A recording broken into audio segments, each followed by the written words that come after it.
In the year 1347, the world was on the cusp of one of its darkest chapters. Europe, still reeling from decades of famine, political unrest, and social inequality, was about to confront an invisible predator that would leave no corner of society untouched.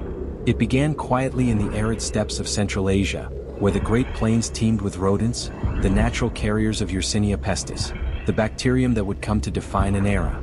Fleas that thrived on these rodents became the unintentional agents of a catastrophe that would ripple across continents, carried unknowingly by traders, soldiers, and travelers along the intricate web of trade routes connecting east and west. From the Black Sea ports of the Mongol Empire, the plague began its westward journey. Caravans of merchants, burdened with silk, spices, and grain, unwittingly transported vermin infected with the deadly fleas. Historians surmise that the siege of Kaffa in 1346, where Mongol forces catapulted plague-ridden corpses into the besieged city, may have accelerated the pathogen's introduction into European territories. Sailors and merchants, themselves asymptomatic carriers in many cases, brought the disease to Mediterranean ports, where commerce was a lifeline and human contact unavoidable. Messina, in Sicily, received the first known ship in October 1347, and what arrived was not just merchandise, but a harbinger of relentless mortality.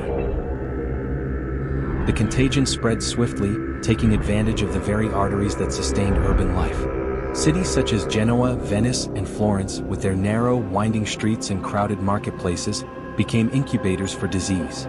Mortality soared at an unprecedented rate. For many, the first signs were deceptively ordinary: sudden fevers, chills, and weakness that seemed like seasonal influenza.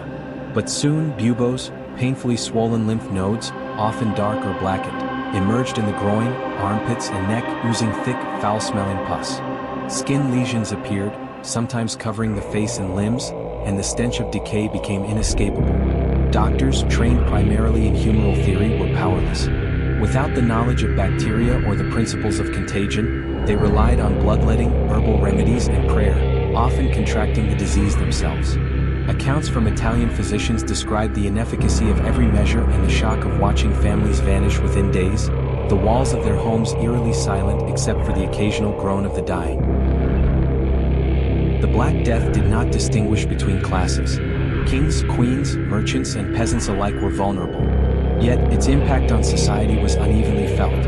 Urban centers, with dense populations and poor sanitation, saw mortality rates sometimes reaching 50% or more, while rural communities experienced delayed but devastating outbreaks.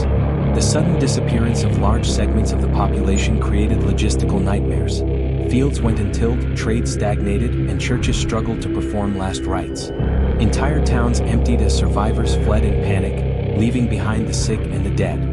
Ships arriving at other Mediterranean ports often carried not only goods but also rats infested with plague-bearing fleas, ensuring that the infection's march continued inexorably northward to France, the Low Countries, and eventually England.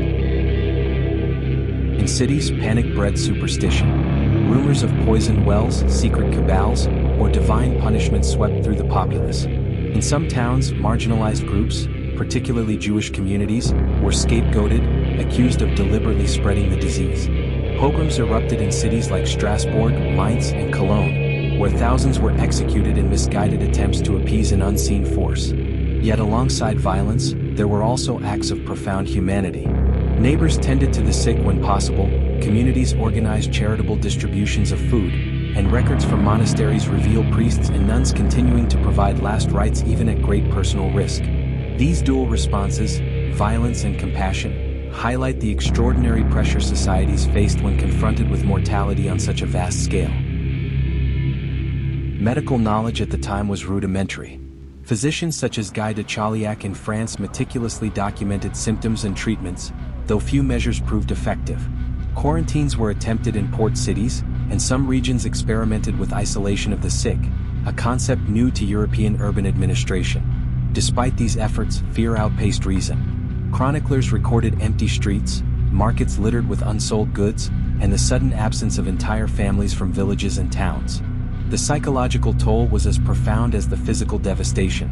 The certainty of death loomed over daily life, influencing decisions, social interactions, and spiritual beliefs. As the plague continued its relentless advance, Europe began to understand, in fragments and in horror, that no one was safe. The Black Death was not simply a disease, it was a societal earthquake shaking the foundations of urban and rural life alike. Commerce, religion, governance, and culture were all challenged in ways previously unimaginable. What had begun as a distant problem in Asia was now a European catastrophe, felt in every household, market, and street. The first waves had arrived and the world would never be the same. By late 1347 and into 1348, the Black Death had transcended ports and merchant towns, pushing inland with relentless efficiency. The disease traveled along trade routes, rivers, and well-worn pilgrim paths, exploiting the very connectivity that had allowed European commerce to flourish. Cities like Marseille and Genoa were among the first to experience widespread infection, and from there, it moved northward and westward with terrifying speed. France, the Low Countries, Germany, and England all fell prey in succession, their urban centers transforming almost overnight from bustling hubs into landscapes of eerie silence. The infection's arrival was often subtle at first. A merchant or traveler would return from an affected city, appearing weak or feverish. Soon, those in close proximity would begin to suffer the same symptoms: shivering, intense fevers, and weakness that left even the strongest unable to rise from their beds. The hallmark buboes, painfully swollen lymph nodes, emerged days later, black or dark purple, sometimes the size of apples. Their sudden appearance, often accompanied by a putrid smell and oozing fluid, signaled an almost certain death. The term Black Death spread alongside the disease itself, a name that evoked the fear it inspired in towns and villages across Europe. As the contagion moved through towns and villages, entire households were often wiped out before neighbors had time to intervene. Chroniclers recorded streets littered with the bodies of the sick and dead, doors shut against the fever-stricken, and marketplaces abandoned. Merchants and artisans were among the earliest to disappear from public life, leaving goods unsold, workshops silent, and economies in turmoil. Farmers, already weakened by years of poor harvests and famine, found themselves unable to tend to their fields, resulting in crop failures that compounded the crisis. The physical symptoms of the plague were as horrifying as its social effects. Eyewitnesses described victims collapsing suddenly, their skin covered in blackened swellings, bruises, and lesions. Some succumbed to septicemia, their blood turning dark and thick, while others developed a pulmonary form of the disease that caused violent coughing and expelled blood. The stench of death filled homes and streets, so pervasive that chroniclers noted entire towns seemed enveloped in a ghostly, unbearable odor. Physicians, lacking the understanding of bacterial transmission, resorted to ineffective methods: bloodletting, aromatic herbs, fumigation with burning substances, and ritual prayers. Despite their efforts, death often claimed the patient within days. One of the most striking features of the Black Death was its speed. Entire families could be wiped out within a week. Survivors often described the sudden disappearance of neighbors and friends, the silence of previously lively streets, and the emptying of villages. Some towns tried basic measures to slow the infection. Ports began isolating incoming ships, sometimes requiring 40 days of quarantine, hence the origin of the term quarantine, while villages attempted to restrict movement by closing entrances and banning travel. But these efforts were inconsistent and often too late. Fleas and rats moved independently of human control, and the disease spread from one region to another with little regard for politics. Medical understanding lagged far behind the pandemic. Doctors like the Frenchman Guy de Chauliac meticulously document. Yet social reactions to the plague varied. Fear led to a fracturing of communal norms. Some families abandoned the sick, leaving them to die alone, while others fled urban centers entirely, seeking refuge in the countryside. Pilgrimages to holy sites intensified, as believers hoped for divine protection. In some towns, groups of flagellants marched in public display, whipping themselves to atone for humanity's sins, their movements both performative and desperate. Yet, alongside fear and superstition, there were moments of courage and compassion. Monks and nuns continued their work in hospitals and churches, tending to the ill despite the obvious risks. Chronicles describe entire convents and abbeys emptied, yet some individuals remained steadfast, administering care and last rites to the dying. The plague's impact on children was profound yet often overlooked. Orphan children roamed streets abandoned by parents who had succumbed, while those fortunate enough to survive faced the collapse of social structures. Education faltered as schools closed, and apprenticeships halted in towns stripped of their adult populations. Young and old alike were forced to confront mortality directly, leaving lasting impressions on European consciousness that would endure for generations. Even in remote villages, the spread of disease was relentless. Accounts from England note that tiny hamlets saw nearly every inhabitant die within weeks. The sick were often buried in mass graves, sometimes hastily dug in churchyards or fields. Priests struggled to provide spiritual guidance, with some succumbing to the disease themselves, leaving communities spiritually adrift. Fear and uncertainty pervaded every aspect of life, eroding the usual rhythms of work, worship, and social interaction. In addition to human suffering, the plague had profound economic consequences. Labor shortages emerged almost immediately, as the sudden decrease in population left farms untended and artisans absent from workshops. Food production declined, prices fluctuated wildly, and the remnants of towns and villages struggled to maintain commerce. Governments attempted to control wages and stabilize economies, yet the sheer scale of mortality made enforcement difficult. In some regions, serfs and laborers realized newfound bargaining power, able to demand higher wages or move to regions less affected by the disease. These economic shifts, while born of tragedy, began reshaping medieval Europe in ways that would resonate for decades. By the end of 1348, the plague had reached virtually every corner of Western Europe. Its relentless march seemed unstoppable, and even the most powerful cities were unable to shield themselves from its effects.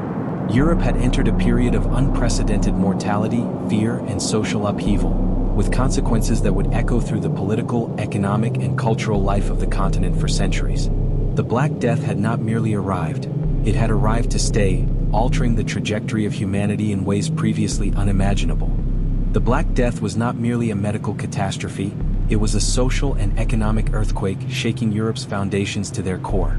As death swept across towns, villages, and cities, labor shortages became immediate and inescapable. Fields lay fallow, crops rotted in the ground, and towns found themselves devoid of the craftsmen and merchants who sustained urban life. Peasants and workers who survived the initial waves of plague suddenly realized the extraordinary scarcity of labor gave them leverage unheard of in the centuries of feudal dominance.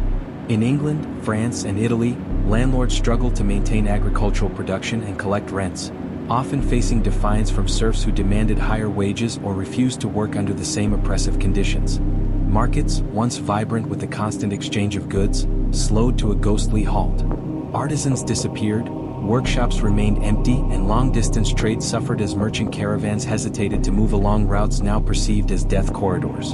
In some Italian cities, merchants kept meticulous records, noting how the plague decimated their clientele and labor force alike. In Venice, grain shipments faltered, and the city's reliance on maritime trade revealed its vulnerability. Ships docked in quarantine, with cargo left to rot as fear of contagion overrode commercial necessity. The feudal system, already under strain from famine and political unrest, began to show cracks. Lords faced desperate choices: enforce labor obligations that could provoke rebellion, or negotiate with surviving peasants to secure fields and harvests. In England, laborers recognized this imbalance of power and leveraged it, demanding better pay and conditions in ways that were previously unimaginable. This shift sowed the seeds of social tension that would erupt decades later in uprisings such as the English Peasants' Revolt of 1381. In other regions, such as parts of France and the Low Countries, local authorities attempted to impose wage controls and forbid labor mobility, yet enforcement was inconsistent and often ignored in the chaos. Urban life, too, transformed under the pressure of mortality. Cities like Florence, Paris, and London saw neighborhoods depopulated almost overnight. Streets that were normally crowded with merchants, children, and travelers became silent, save for the occasional groan of the dying or the clatter of cart wheels carrying corpses to hastily dug mass graves. Hospitals and religious institutions became overwhelmed, their capacity insufficient to care for the sheer numbers of afflicted. In Paris, records indicate that monks and nuns worked tirelessly to care for the sick, often dying themselves in the process, a testimony to both human courage and the inadequacy of contemporary medical knowledge. Scholars like Giovanni Boccaccio in Florence would later chronicle these experiences in works that combined narrative, observation, and reflection, giving posterity vivid insight into the human dimension of the plague. Food scarcity became an urgent problem as both urban and rural populations contracted. Livestock died in barns abandoned by fleeing peasants, grain rotted in silos as laborers vanished, and prices for essential goods skyrocketed. Some regions implemented rationing or charitable distributions, often coordinated by city councils or church authorities. Monastic communities became centers of organized relief, distributing bread, wine, and medicinal herbs to survivors. Yet the scale of the crisis often overwhelmed even the most well-intentioned efforts. Communities that had once relied on mutual aid and trade networks found themselves isolated, forced to confront both hunger and disease simultaneously. One of the less documented but profoundly significant effects of the plague was its impact on professional knowledge and scientific observation. Physicians, doctors, and scholars attempted to catalog symptoms, track mortality rates, and theorize about causes. In Italy, the works of physicians like Gentile da Foligno recorded the visual and behavioral manifestations of the disease, noting that while some patients succumbed within days, others lingered with persistent fevers. This meticulous observation, though limited by the absence of germ theory, laid the groundwork for later epidemiological thinking. Professors at universities and medical schools debated the effectiveness of isolation, fumigation, and diet, all while the disease spread unchecked. In many ways, the plague acted as an unwelcome laboratory, testing human understanding of disease on a continental scale. Religion, deeply entwined with daily life, both guided and complicated responses. Clergy encouraged prayer, penance, and public acts of devotion, hoping to appease a perceived wrathful deity. Pilgrimages to sacred sites surged, even as travel heightened exposure to infection. In some cases, religious processions themselves became vectors for disease. Flagellant movements, in which groups of men and women publicly whipped themselves to atone for humanity's sins, spread across Germany, France, and Italy. These dramatic displays, while intended as spiritual remedies, sometimes intensified contagion. Yet, alongside superstition and ritual, religion also provided solace. Funeral rites, however truncated, and communal prayers offered psychological comfort amidst chaos. Clergy and laypeople alike struggled to balance spiritual responsibility with fear of the invisible killer. The impact on trade networks was profound and multi-layered. Long-distance trade slowed dramatically, with merchants wary of moving goods along infected routes. Markets for luxury items contracted sharply, while essential goods became both scarce and expensive. In ports like Marseille and Venice, shipping logs record delayed departures, quarantined ships, and decaying cargo. Inland, towns dependent on artisanal production saw guilds falter, as master craftsmen and apprentices succumbed to the plague. Economic disruption extended beyond simple scarcity. Social hierarchies were challenged as surviving laborers gained leverage, merchants struggled to maintain livelihoods, and authorities sought to stabilize markets in unprecedented circumstances. Even within families, the social fabric was tested.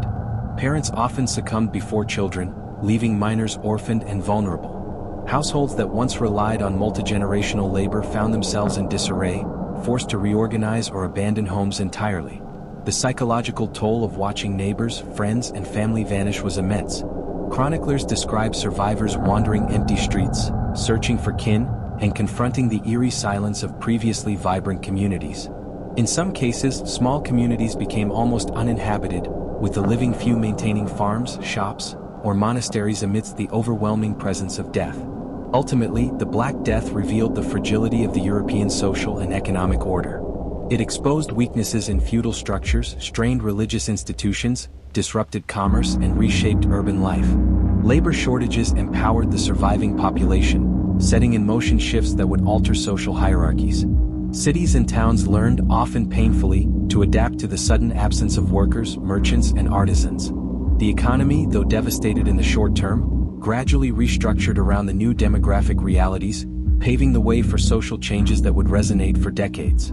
The plague forced Europe to confront mortality, scarcity, and the limits of human knowledge, leaving a legacy that intertwined tragedy with resilience. As the Black Death swept relentlessly across Europe, it left in its wake not only physical devastation but also profound psychological and cultural reverberations. The sheer scale of mortality forced communities to confront the fragility of life in ways previously unimaginable. Streets once filled with laughter and commerce became silent corridors of fear, where even the smallest cough or fever could signal death. Amid this terror, human creativity and imagination found new outlets, translating suffering into expressions of art, literature, and ritual, while superstition and religious fervor intensified to fill the void of understanding. Artists, responding to the ubiquitous presence of death, turned increasingly to macabre imagery. The danse macabre, or dance of death, emerged as a pervasive motif. Skeletal figures leading living men, women, and children in a grim procession, reminding viewers that mortality spared no one. These depictions appeared in frescoes, woodcuts, and illuminated manuscripts, often in churches and cemeteries, where they could confront the living with the inevitability of death. While the imagery was horrifying, it also served a social and psychological function. It visualized fear, allowed communities to collectively acknowledge mortality, and provided a framework through which grief could be expressed. Even as plague subsided in some regions, these images persisted, becoming a cultural testament to a period in which death was omnipresent. Literature similarly reflected the pervasive anxiety of the era. Giovanni Boccaccio's Decameron stands as perhaps the most famous chronicling of the plague's impact on daily life. In it, 10 young people flee Florence to escape the contagion, telling stories to pass the time while the city succumbs to chaos. While partially fictionalized, Boccaccio's account draws directly from lived experience, capturing the surreal combination of terror, despair, and occasional human levity that characterized the period. Across Europe, other chroniclers, clergy, scholars, and laypeople alike, produced diaries, letters, and annals that recorded not only the physical manifestations of the disease but also the psychological strain, the breakdown of social norms, and the desperate human attempts to make sense of a world turned upside down. Religious responses intensified, as communities sought meaning and solace amidst incomprehensible loss. Pilgrimages to sacred sites surged, often bringing travelers into close contact with contagion, ironically spreading the disease further. The rise of flagellant movements, especially in Germany and northern Italy, demonstrated the extremity of these spiritual responses. Groups of men and women publicly whipped themselves, believing that self-inflicted pain and penance could atone for humanity's sins and appease a wrathful deity. While these acts were sometimes viewed as morally righteous, they also exacerbated fear, as the sheer number of participants in these processions brought disease into concentrated gatherings. In towns where clergy remained present, priests and nuns often became the last line of support for the dying, performing last rites and administering care even at great personal risk. Their dedication, recorded in letters and monastic records, highlights the simultaneous presence of courage and desperation within communities. Folklore and superstition flourished under the pressure of mortality. In regions where understanding of contagion was minimal, rumors proliferated. Wells were said to be poisoned, strangers accused of spreading disease, and omens interpreted as proof of divine wrath. Some villages implemented ritualized forms of protection, such as hanging herbs or charms in doorways, lighting candles, or performing community prayers at crossroads. In England, accounts of phantom apparitions or spectral warnings of impending deaths were common. Though modern readers may interpret these beliefs as irrational, they served critical psychological functions. They provided a sense of agency in an otherwise uncontrollable situation and allowed communities to ritualize fear and mourning. The Black Death also altered social behaviors in fundamental ways. People became increasingly wary of contact with others, and the instinct for self-preservation often conflicted with traditional communal norms. Families sometimes abandoned sick members, and travelers hesitated to enter afflicted towns. Yet, paradoxically, many responded with extraordinary acts of solidarity. Charitable institutions, often run by religious orders, organized food distribution, cared for the infirm, and provided shelter for orphans. Some monasteries and hospitals became focal points for epidemic response, meticulously documenting mortality and attempting rudimentary hygiene measures such as isolation of the sick, ventilation of rooms, and use of aromatic substances believed to counteract miasma. Psychological effects were pervasive and long-lasting. Survivors faced an altered perception of mortality and social order. Childhood experiences of widespread death created generational trauma, as children witnessed parents, siblings, and neighbors vanish. Adults were forced to re-evaluate life priorities, social obligations, and spiritual beliefs. Chroniclers describe pervasive anxiety, despair, and in some cases apathy toward future planning, a recognition that life could end abruptly without warning or justice. These collective psychological shifts would influence European society for decades, shaping behavior, religious practices, and cultural output long after the immediate threat of the plague had diminished. In addition to despair, the period saw an increase in artistic experimentation. In Italy and Flanders, painters and sculptors explored themes of mortality with unprecedented realism. Coffins, corpses, and skeletal forms were depicted in ways that were meant to both educate and terrify. Sculptures of memento mori, literally "remember that you must die," became popular in churches, reinforcing the transient nature of human life. Even secular art absorbed these themes. Courtly entertainments, music, and poetry increasingly incorporated reminders of death, loss, and the uncertainty of the future. Through these cultural expressions, communities were able to process trauma, memorialize the dead, and confront existential questions in ways that were simultaneously aesthetic and pedagogical. Intellectual life was not immune. Professors at universities in Paris, Bologna, and Oxford debated the causes and remedies of the plague. Lacking modern medical knowledge, they relied on humoral theory, astrology, and religious interpretation to explain the disease. Some advocated for isolation and observation, noting that households with fewer interactions often survived longer. Others recorded the efficacy of herbal remedies, vinegar fumigation, and dietary adjustments. While most remedies were ineffective, the systematic observation and documentation of the disease laid the groundwork for future epidemiology and public health understanding. The period revealed the tension between empirical observation and superstition, a tension that would persist until scientific methodology gained traction centuries later.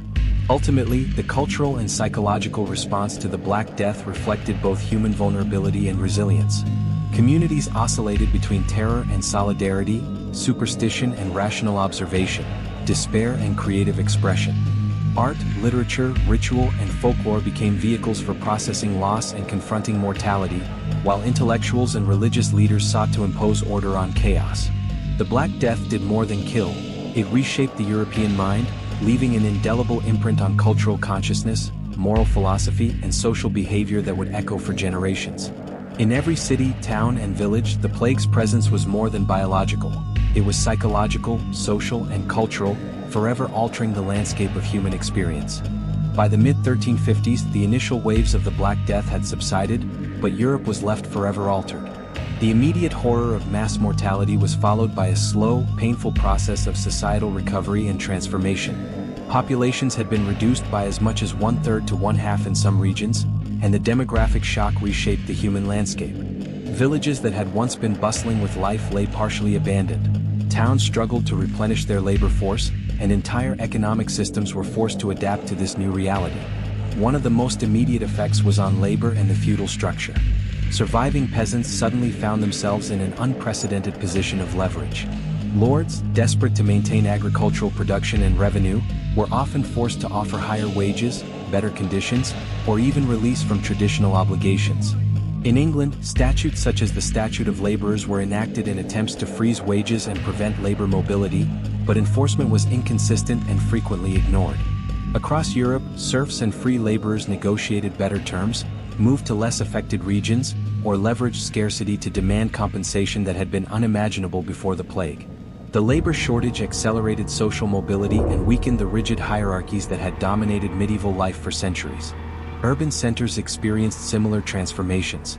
The sudden scarcity of artisans and merchants disrupted production, but it also created opportunities for those who survived. Workshops that had been stagnant now reopened under new management or with innovative practices. Cities restructured markets to cope with labor shortages, and guilds adapted to ensure essential goods could still be produced and sold. Long-term trade networks shifted, with some routes declining due to depopulation while others flourished as merchants sought safer corridors. Maritime cities, particularly in Italy, developed more organized quarantine practices to balance commerce with public health, a practice that would influence European port management for centuries. Demographically, the Black Death reshaped European society in profound ways. With fewer workers available, the value of human life increased in economic terms, leading to improved nutrition, slightly higher wages, and opportunities for upward mobility. Urban populations, initially devastated, eventually rebounded with more concentrated economic and social structures. Rural areas saw consolidation of land holdings, sometimes abandoned by surviving families, which allowed wealthier peasants or local elites to expand their estates. Entire regions experienced shifts in population density, urban-rural balance, and family structures, creating a lasting ripple effect across generations. The economic transformation extended beyond labor and land. Inflation, rising wages, and shortages of goods forced innovation in both production and finance.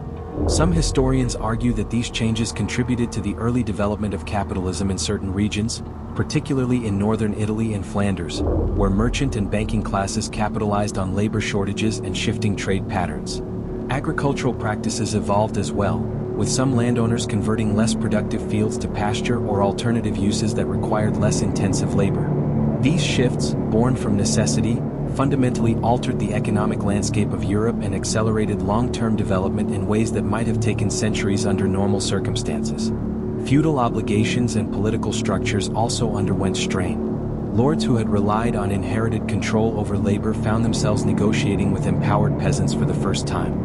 In some areas, outright revolts occurred when peasants refused to work under pre-plague conditions. The English Peasants' Revolt of 1381, for example, can be traced in part to the social and economic dislocations caused by the plague. Similarly, in parts of France and Germany, tensions between local rulers and surviving laborers led to policy reforms or, in extreme cases, violent suppression.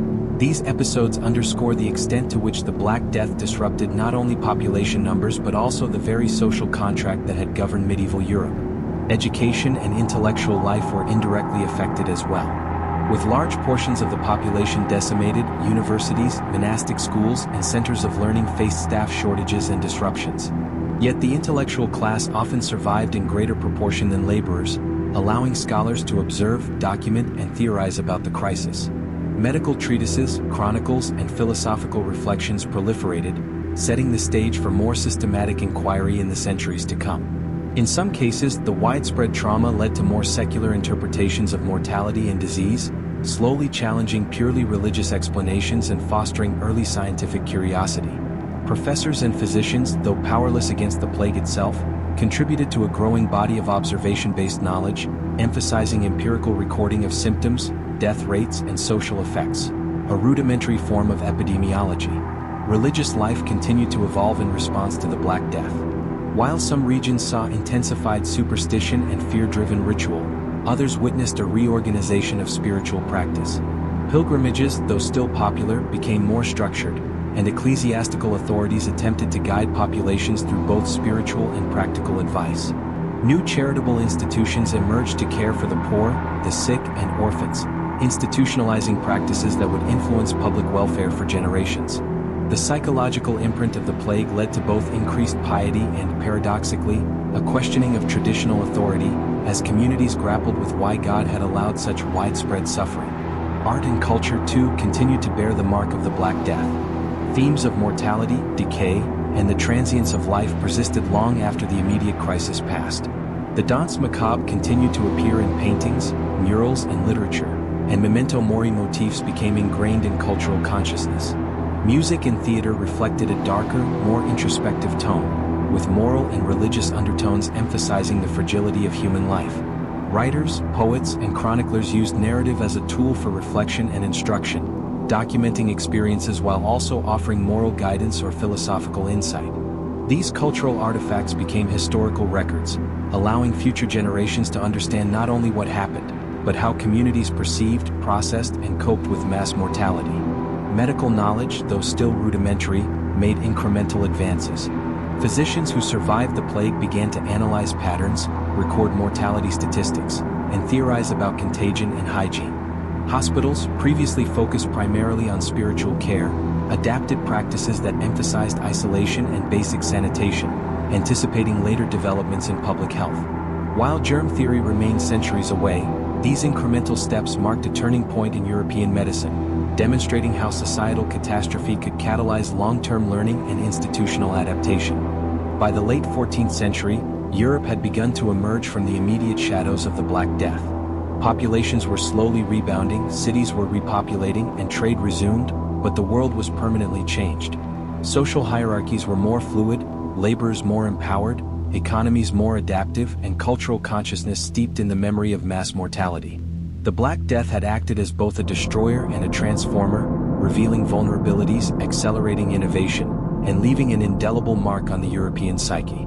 Generations would remember the plague not merely as a biological catastrophe, but as a profound agent of societal change, shaping human behavior, thought, and culture for centuries to come. By the early decades of the 15th century, the Black Death had receded, leaving a Europe both physically diminished and profoundly transformed. The immediate waves of mortality had passed, but the lessons, scars, and societal shifts endured. Perhaps the most striking legacy of the plague was its illumination of human vulnerability. No king, merchant, peasant, or scholar was immune. The randomness of survival challenged notions of divine favor and social hierarchy. Families had been shattered, communities depopulated, and entire cultural landscapes altered. The collective memory of the epidemic would shape European thought, governance, and culture for centuries. In the realm of medicine and science, the Black Death was a brutal catalyst for observation and documentation. Physicians, professors, and chroniclers who had meticulously recorded symptoms, mortality, and patterns of spread laid the groundwork for the later emergence of epidemiology. While contemporary understanding remained limited, these efforts marked a turning point. Humans began to systematically study disease and consider the effects of population density, sanitation, and movement on health outcomes. Hospitals adapted to include isolation practices, rudimentary hygiene, and the care of both physical and spiritual needs, signaling the slow evolution of medical institutions that would eventually form the backbone of public health systems. Society itself had been irrevocably altered. Labor shortages, population decline, and social mobility created conditions that weakened feudal rigidity and empowered previously marginalized groups. Peasants and laborers gained leverage over landowners, urban populations adjusted to new economic realities, and governance structures were forced to reconcile with shifting social dynamics. In many ways, the Black Death accelerated transformations that had been simmering beneath the surface of medieval Europe. Greater urbanization, fluidity in labor and trade, and a more pragmatic approach to economic management. Regions that adapted successfully to these pressures often emerged stronger, laying foundations for the societal structures of the Renaissance and early modern period. Cultural and psychological legacies were equally profound. Art, literature, and folklore absorbed the memory of mass mortality, creating enduring motifs that reinforced awareness of death and the transience of life. The Danse Macabre, Memento Mori, and literary chronicles served both as memorials to the lost and as instructive tools for the living. Religious institutions were reshaped. Some communities intensified devotional practices, while others questioned authority and interpretation, setting the stage for later theological reform movements. The psychological imprint of widespread mortality fostered a heightened sense of human fragility, shaping behavior, ethics, and cultural expression across generations. The Black Death also left an indelible mark on memory and storytelling. Chronicles, letters, and artistic depictions ensured that the trauma of the plague was neither forgotten nor sanitized. Survivors transmitted cautionary tales and moral reflections, embedding the epidemic into collective consciousness. Festivals, rituals, and commemorative practices often incorporated remembrance of lost ancestors and the stark realities of mortality. Even centuries later, Europe's approach to death, disease, and social responsibility retained echoes of the lessons learned during the plague years. Perhaps most importantly, the Black Death underscored the interconnectedness of human societies. Trade, travel, and migration, while essential for commerce and culture, had facilitated the spread of disease with catastrophic efficiency. The experience forced societies to consider the implications of interdependence and vulnerability on a continental scale. Cities implemented quarantine systems, governments debated public health measures, and scholars began documenting patterns of contagion, all early attempts to manage risks inherent in a connected world. These measures, rudimentary as they were, represent the first stirrings of organized public health awareness, a legacy that would shape policy and societal thinking long after the plague itself had passed. In conclusion, the Black Death was more than a biological event. It was a crucible that tested, reshaped, and transformed European civilization. It revealed weaknesses in knowledge, governance, and social structures, while simultaneously fostering resilience, innovation, and cultural expression. Millions of lives were lost, yet from that tragedy emerged new social contracts, economic flexibility, intellectual inquiry, and a richer cultural consciousness. Europe's journey through the Black Death stands as a testament to both human vulnerability and adaptability, a reminder that even in the face of overwhelming catastrophe, societies are capable of learning, evolving, and memorializing their experiences for generations to come.